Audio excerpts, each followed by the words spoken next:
Welcome back in our Krishna classes. Today we are going with our topic transfer of heat.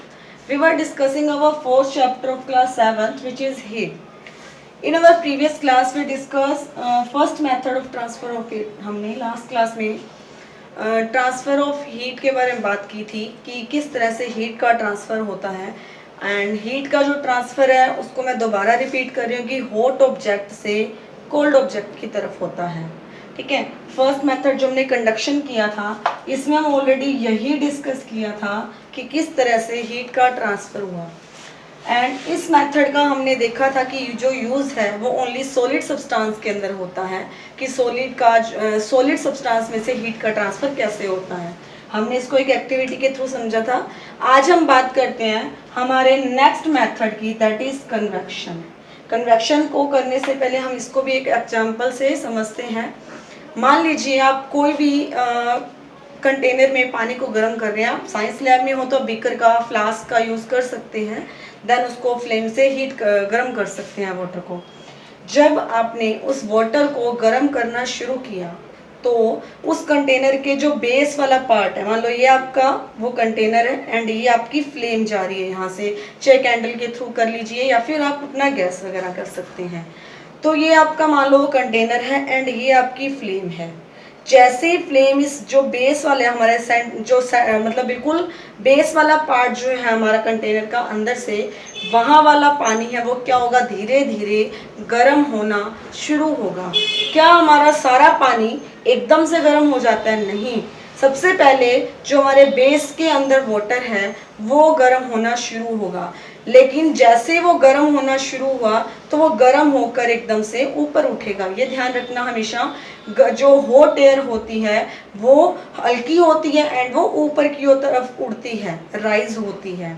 तो जैसे ही हमारी base के अंदर जो वाटर है वो हॉट हुआ तो वो एकदम से राइज होने लगा, ठीक है, उठने लगा। उसकी जगह पर जो वाटर ठंडा है साइड में, वो साइड में से होता हुआ उसकी जगह ले रहा है। क्यों? क्योंकि जो हॉट वाटर है वो तो राइज हो रहा है ऊपर की तरफ। तो अगर वो ऊपर की तरफ राइज हो रहा है, अगर उसका प्लेस अगर आपका कोल्ड वाटर नहीं लेगा तो वो स्पेस क्या हो जाएगा, एम्प्टी हो जाएगा। लेकिन ऐसा नहीं होता है कि कोई चीज़ एम्प्टी हो जाए। मोस्टली इन एक्टिविटीज़ के अंदर हम जब करते हैं इसी तरह से, मान लो वाटर आप जिस तरह से हमने इसमें कंडक्शन वाले मेथड में देखा था कि जो मॉलिक्यूल्स हैं, मान लो स्टार्टिंग वाले इस एंड वाले मॉलिक्यूल्स गर्म हुए तो ये गर्म होकर इसने अपनी हीट को आगे आगे आगे ट्रांसफ़र किया। उसी तरह से क्या होता है कन्वेक्शन में भी ऐसे ही कि जो हॉट वाटर वो वार्म होकर राइज हुआ तो उसका प्लेस जो साइड में जो ठंडा वाटर है वो आकर ले लेता है। इस तरह से फिर गर्म वाटर जो आपका पानी गर्म हुआ वो राइज हो गया, देन उसका प्लेस आपका कोल्ड वाटर ने ले लिया, देन वो कोल्ड हॉट हो गया, देन वो राइज हो गया। तो इस तरह से पूरी प्रोसेस जो होती है, हमारा पानी क्या हो जाता है, गर्म हो जाता है। एंड वो किस मेथड के थ्रू होता है, कन्वेक्शन के थ्रू होता है। अब जिस तरह से कंडक्शन सॉलिड में हुआ है तो कन्वेक्शन जो होता है वो हमेशा याद रखना किस में होता है, आपका लिक्विड में होता है। हमेशा जो कन्वेक्शन की प्रोसेस होगी हीट के ट्रांसफ़र की वो किस में होगी, लिक्विड्स में होगी। इसको हम एक अच्छे से और एग्जांपल से समझ सकते हैं। Land breeze and sea breeze दो ऐसे फिनोमिना हैं जिससे कन्वेक्शन के मेथड को, जो ट्रांसफ़र है हीट का, उसको अच्छे से समझा जा सकता है। अब कोस्टल रीजन के अंदर जो लोग रहते हैं वो इस फिनोमिना को अच्छे से देख सकते हैं। अब एक चीज़ याद रखना, आपने सुना होगा कि जो मिट्टी है, रेत जो होती है वो जल्दी ठंडी हो जाती है, जल्दी ही गर्म हो जाती है। जो रेगिस्तान में है, डेजर्ट वाले एरियाज़ में रहते हैं, उन्होंने ये चीज़ नोटिस की है ऑलरेडी कि जो रेत है वो क्या है, गर्म हो रही है एंड वो ठंडी हो रही है। जो हमारी सैंड होती है वो जितनी जल्दी गर्म होती है वो उतनी जल्दी क्या हो जाती है, ठंडी हो जाती है। तो अब सी ब्रीज के अंदर क्या होगा, सी ब्रीज जो है वो हमेशा याद रखना डे टाइम में होता है। सी ब्रीज जो है वो डे टाइम में होता है एंड जो लैंड ब्रीज है वो आपका नाइट में होता है। अब आपको पता है, अभी मैंने आपको बताया कि जो रेत है, सैंड है, वो क्या है, सडनली गर्म हो जाती है। अब जैसे ही मान लो डे टाइम में आपको पता है सन होता है, जैसे ही सन की लाइट है, सन की रेज है, हाँ देखो कोस्टल रीजन है तो ऑब्वियस है वहाँ पानी भी है एंड रेत भी है, ठीक है। तो जब आपकी सन लाइट या सन रेज डे टाइम में फॉल होती हैं किसके ऊपर, देखो फॉल तो वाटर पे भी होंगी एंड आपकी सैंड पे भी होंगी, लेकिन सैंड क्या होगी, वाटर के कंपैरिजन में जल्दी गर्म हो जाएगी, क्योंकि पानी जो है वो उसके कंपैरिजन में लेट गर्म होता है, क्योंकि मैंने अभी बताया आपको रेत जितनी जल्दी गर्म होती है उतनी जल्दी भी ठंडी भी हो जाती है। जैसे ही आपकी जो सैंड है वो गर्म हुई, हमने भी इसी एक थोड़ी देर पहले मैंने जो आपको एक्टिविटी बताई कि जो हॉट एयर है वो राइज होती है, ठीक है। तो जैसे ही सैंड गर्म होती है फॉल होने के बाद सनलाइट, तो वहां से जो हॉट एयर है वो क्या होती है, राइज होना शुरू हो जाती है। और वहां से अगर वो राइज होना शुरू हुई है तो जो पानी है वो अभी गर्म नहीं हुआ, तो वहां की जो कोल्ड एयर है वो प्लेस ले लेती है किसका, जहां से हॉट एयर आपकी राइज हुई है। तो यानी कि वो एयर कहां से आ रही है, हमारी सी से आ रही है। कौन सी एयर, कोल्ड एयर, जो आपकी प्लेस ले रही किसका, जो हॉट आपकी हॉट एयर थी जो आपकी राइज हो चुकी है, उसकी जगह पर वो कौन सी एयर ले लेगी, कोल्ड एयर प्लेस ले लेगी, जो कहां से आ रही है, सी से आ रही है। तो जो आपकी एयर ब्लो हो रही है सी से, दैट इज सी ब्रीज। दोबारा रिपीट कर रही हूं कि जो अब जब आपकी लैंड है, अब देखो जो लैंड एंड वाटर, इन दोनों के कंपैरिजन में देखा जाए तो जो लैंड होती है वो क्या होती है, जल्दी गर्म हो जाती है।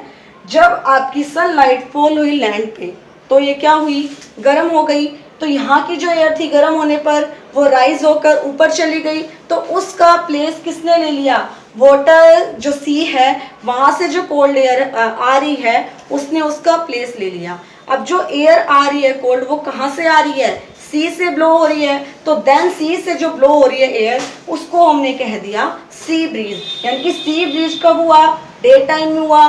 क्या हुआ, लैंड वाली जो एयर थी जो हॉट हो गई थी वो राइज अप हो गई एंड उसका प्लेस ले लिया किसने, सी वाली जो सी से आती हुई ब्लो कर रही है जो एयर, उसने ले लिया। उसका अपोजिट हो जाएगा लैंड ब्रीज के अंदर। लैंड ब्रीज कब होता है, नाइट में होता है। अब आपको पता है लैंड जो है वो सडनली गर्म होती है एंड जल्दी ही वो क्या हो जाती है, क्विकली ही ठंडी हो जाती है। ऑब्वियस है अगर लैंड ठंडी है तो रात के टाइम में वाटर क्या होएगा, गर्म होएगा, क्योंकि इसके अंदर लैंड ब्रीज के अंदर रिवर्स है किसका, सी ब्रीज का। सी ब्रीज में लैंड हॉट थी, लेकिन अब लैंड ब्रीज में क्या हो जाएगा, उस टाइम पे वाटर हमारा नाइट में क्या होएगा, गर्म होगा।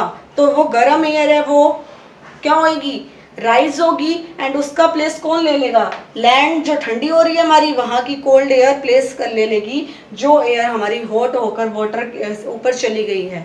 इस तरह से जो लैंड से ब्लो हो रही है एयर किसकी तरफ, किसकी तरफ, लैंड से सी की तरफ, दैट इज लैंड ब्रीज। इसमें क्या था, सी से एयर ब्लो हो रही थी इसलिए सी ब्रीज, यहाँ लैंड से आपकी जो एयर ब्लो हो रही है that is land breeze. Sea breeze day time में होता है एंड लैंड ब्रीज आपका नाइट टाइम में होता है। ये टू मेथड हमारे हो गए हैं ट्रांसफर ऑफ हीट के, first conduction, second convection. Conduction के अंदर सॉलिड जो कंडक्शन की प्रोसेस है वो होती है सॉलिड्स के अंदर एंड कन्वेक्शन की होती है लिक्विड्स के अंदर। अब आपने एक चीज नोटिस की कि इन दोनों में जो ये दो मेथड हैं इनमें किसी ना किसी मीडियम की जरूरत होती है। जिस तरह से मान लो ये कन्वेक्शन है, इसमें क्या है, मीडियम था हमारा, मीडियम क्या था, वाटर था, लैंड थी, ये सब मीडियम ही तो है। कंडक्शन के अंदर हमारा सॉलिड है, मान लो ये हमारा सॉलिड पार्ट है, सॉलिड कोई रोड है आयरन की, यहाँ फ्लेम रख रखी है तो मीडियम हो गया, उसको हीट मतलब इस चीज को गर्म करने का मीडियम हो गया। तो उस तरह से कंडक्शन एंड कन्वेक्शन में क्या होता है, मीडियम की जरूरत होती है। नेक्स्ट मेथड जो हमारा रेडिएशन। अब रेडिएशन का तो बहुत अच्छा एग्जाम्पल है। आप अगर मान लो गर्मियों के टाइम में ले लो, चाहे आपका विंटर में ले लीजिए, ठीक है, जो सन की लाइट है वो आप तक पहुंचती है, ठीक है।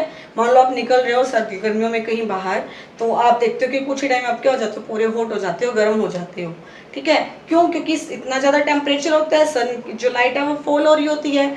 तो उस टाइम पे सनलाइट से डायरेक्ट आपके तक पहुंचने में कोई भी मीडियम नहीं था, वो डायरेक्ट आपके तक पहुंच रही थी, ठीक है। तो यानी कि डायरेक्ट जो आपके तक लाइट पहुंच रही है वो जो प्रोसेस है वो आपकी होगी रेडिएशन की, ठीक है। रेडिएशन के अंदर किसी भी मीडियम की जरूरत नहीं होती है, एंड कन्वेक्शन एंड कंडक्शन में क्या होता है, मीडियम्स की जरूरत होती है।